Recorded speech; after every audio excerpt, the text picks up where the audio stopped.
Chapter 30. Ingrid Daro'Meer. For a human, the years are only precious to us to measure other people's lives. There was a short time where I didn't really believe Ingrid's words, that the oldest of her species only reached their early 50s. It wasn't that I ever thought she had lied to me, but we humans often like to play these games of pretend. We believe ourselves and those closest to us are the exception. And with every wrinkle added to Ingrid's face, that illusion slowly crumbled until I spent my days avoiding her more often than not, afraid to count how much more time had been lost. She smiled at me at the threshold, nothing but warmth on her weathered face. My eyes fell to the floor as I followed my mother into her quarters. While she prepared some tea, I couldn't help but pace impatiently among the many-colored tapestries. I knew the questions I wanted to ask, but it then only occurred to me how little I really knew after all these years spent on the Aphelion. Some of it was the tight lips of the crew, but also that I never really cared to ask. I was not a person who was fond of the past. Aemon was a man trapped by it. Meanwhile, I wanted nothing to do with what fate had already resolved. Every history lesson was spent learning about another something I had lost before I had been born. Every reminiscence brought forward the memories of the death games and the Zurak. Everywhere I walked was just memories of some ache that had come before. I just wanted to shove it all out of my mind, throw it into darkness and forget. Yes, I asked Aemon questions about the things I saw on the Zurak ship, the portum leading to the darkness below, and the dreams that continued after. He would only provide me half-hearted guesses that the Zurak were simply insane. In which case, I suppose I too was insane now, after what had been done to me. And that was just one more reason why I did not want to know. But since I was losing the Aphelion, it didn't matter how far in the future, I at least wanted to know that reason why. I paused over the tapestry depicting Aemon Russ saving the Bake girl from chains. I was smart enough to know Ingrid Daro'Meer was English. The only question was how she went from one to the other. "Have you thought about her last name yet?" Ingrid asked as she heated the kettle on a stovetop. "I don't want to talk about that," I said, though I remained quiet, examining more of the tapestries, looking for some hint that I had missed before. I saw the spaceship. I saw the faces and the names and the alien writing. I paused over one tapestry left in the corner. I did not know what drew my eye to it, as it was partly hidden behind several others. It was a part of the room touched by dust, and pulling back the long lengths of cloth, I was suddenly struck by an alien wearing a mask of 7 eyes and wreathed by the sun. Before I had a chance to contemplate this further, Ingrid appeared with a cup of tea. "I think you should," she said, handing it to me. "It's an important human tradition that most of the galaxy takes after. The first name is the personal one, whereas the second generally belongs to the family." "So it would be Vastu Russ," I replied flatly, assigning its proper verbiage in the human tongue. After all, I was not a proper son in the technical sense. Ingrid hesitated, taking her own cup. "You'll have to ask him for it. I don't know if he wants that name passed down or not. It's complicated for him. You know how it is." "What about Daro'Meer, then?" I asked, and then I immediately regretted it. Ingrid flinched, accidentally spilling some of the tea on her webbed hand and scalding herself. She cried out in sudden pain, and I rushed over to try to help her. It was not that I had intended to hurt her, only struggling to find a way to ask the question delicately. But such as it was between us, I had a bad habit of saying the wrong thing even with gentlest reasons.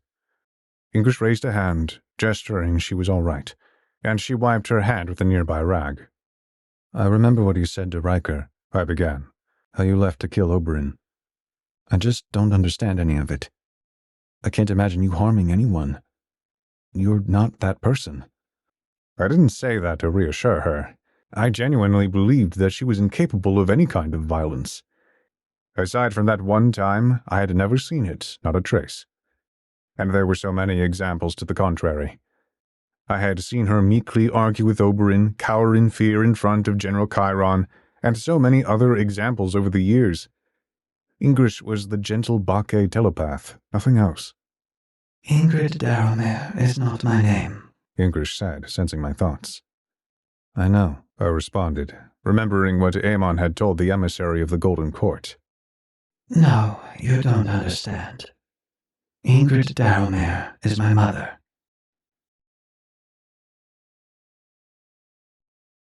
An obvious question, I think overlooked by much of the galaxy, is what happens when a telepath turns their unique abilities upon their own minds. The reasons of our thoughts are often just as unknown to ourselves as those of another's. And so when an individual blessed with a clairvoyant eye peers into those murky depths, what do they find? Just the same, even Ingrid did not naturally possess that eye, nor do most telepaths in the galaxy. It takes a mind of great power to look within the blood, to hear the thoughts that course through the veins. I did not understand as Ingrid produced a vial and a needle.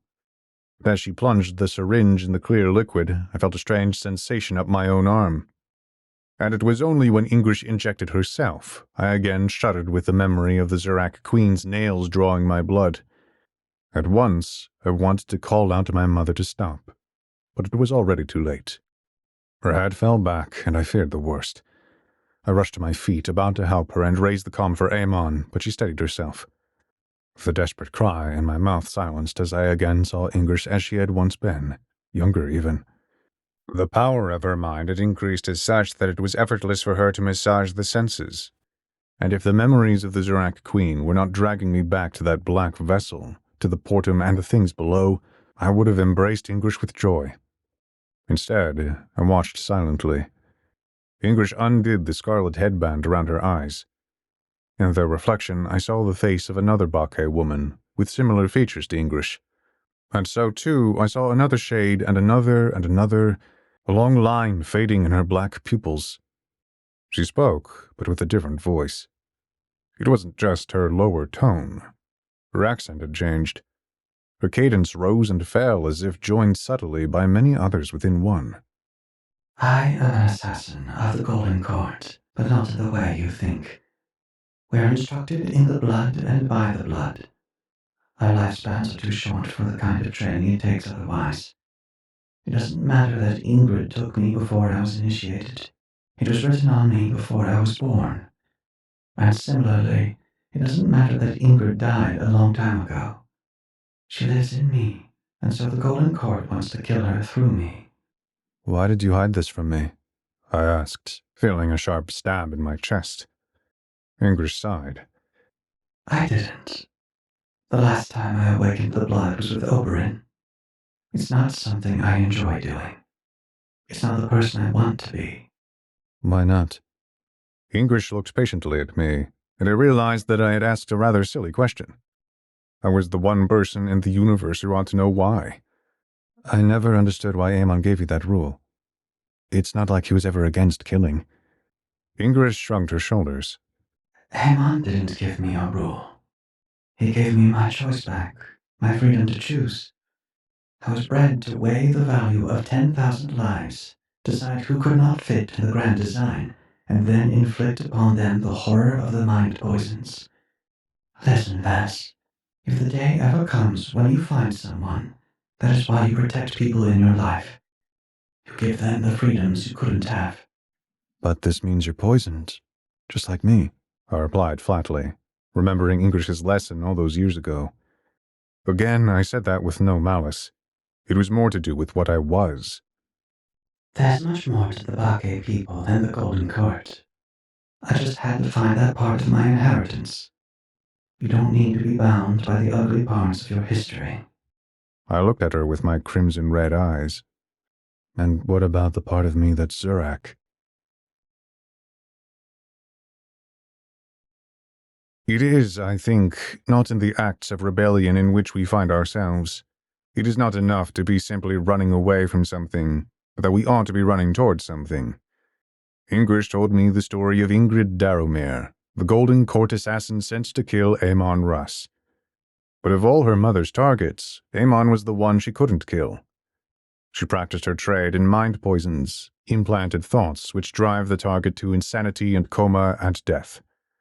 But Aemon already had the killing word spoken in his ear by Orotech. His mind had gone to a place beyond the reaches of insanity and death, and he returned. Not the same man, but he knew the way back from those dark places. Ingrid was swayed by Aemon, and taking her hard-hearted daughter, she tried to run after what Aemon saw.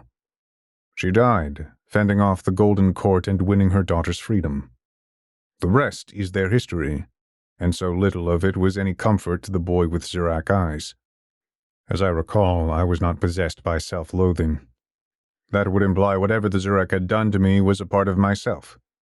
I never wanted to admit that. But it was true, however I might wish otherwise, that I was in some sense damaged.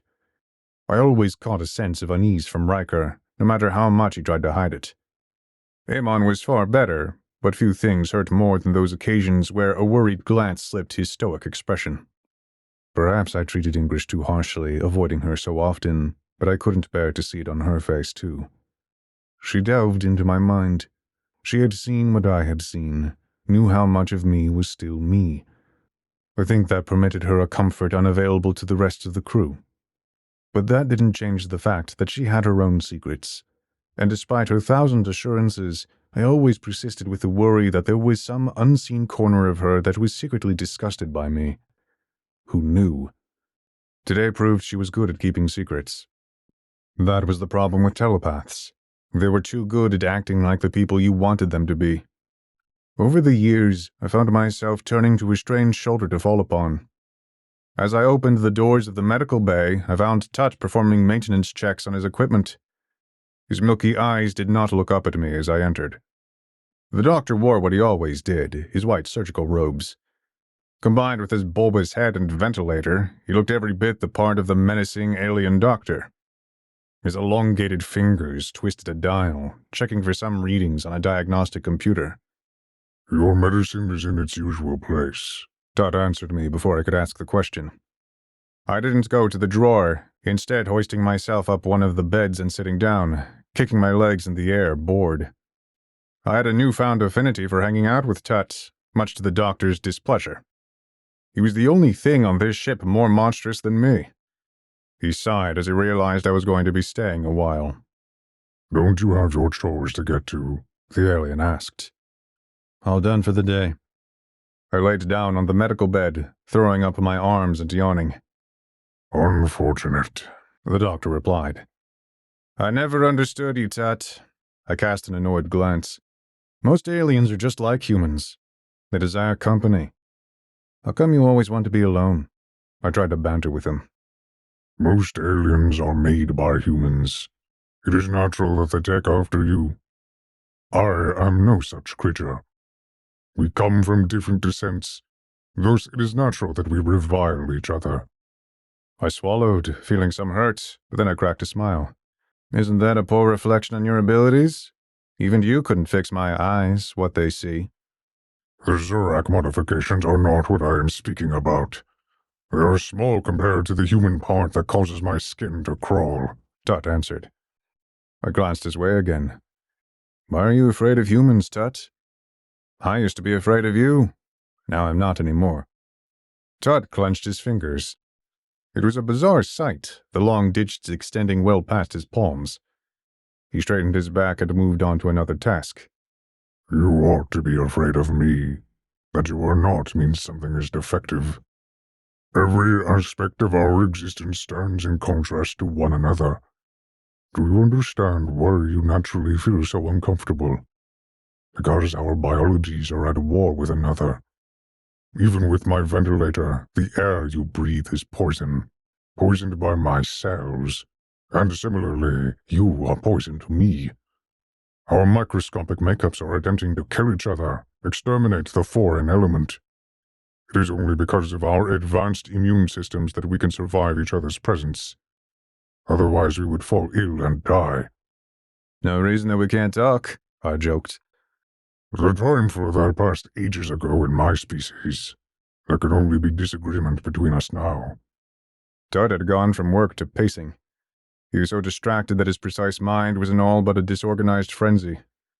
I grinned. It was the easiest thing to get a rise out of Tut. I'm not sure he understood that this was a game. Who could repel the other more? And I always won. For all the doctor's efforts to remain composed, I think I had worn him down over the years. First, it was just silently staying in the same room as him, testing my limits. And then it was probing questions, all of which Tut deflected with non-answers. Now I had him practically at my mercy. But even as I toyed with trading more barbs, I lost the interest. It wasn't that kind of day, and I wasn't in the mood. I suddenly became more serious. "What's the negantropic principle?" I asked, thinking back to what that emissary of the Golden Court said. "Ask your mother or Amon," Tut rudely responded. I pushed myself up and stared at Tut. "I want to hear it from you. You're the only one on this ship who doesn't have to hide what they feel about me." Tut stomped in his tracks, and I thought I saw the vaguest look of understanding in his eyes. It was gone a second later. He was quiet for a long moment, contemplating his answer. "It's the only thing of worth your species ever achieved," he finally said. "In vulgar terms, it's a mathematical proof, though that is only one component of the data. In truth, it is a great database of evidence connecting all realms of knowledge." "Evidence for what?" I asked, examining my fingernails. "That is the question the galaxy argues over. No one knows." I lifted my eyes, confused. Tut put his arms behind his back. "In the ancient days, humanity sent an expedition to the other side of the universe. Do not ask me how or why we do not possess such FTL capability now.